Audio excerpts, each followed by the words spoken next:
How to restrict background data usage on Android. Hey everyone, welcome back to the channel. In today's video, I'll show you how to restrict background data usage on Android. So now without further ado, let's get started. So here first thing first, open the settings app on your phone. And now here, once you're inside it, what you can do is simply scroll down and tap on connection and sharing. And now here in this section, you can simply scroll down and tap on data uses.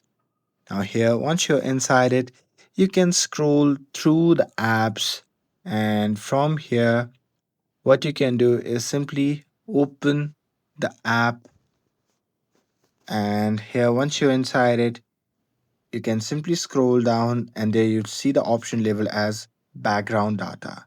So here what you can do is simply toggle off that option, and once you do that, it will restrict that particular app from using your background data.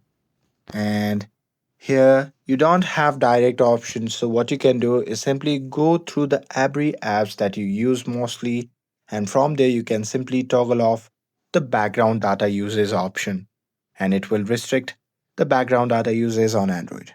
And that's it. With this, if you found this video helpful, then don't forget to like, share, and subscribe to get updated for more videos.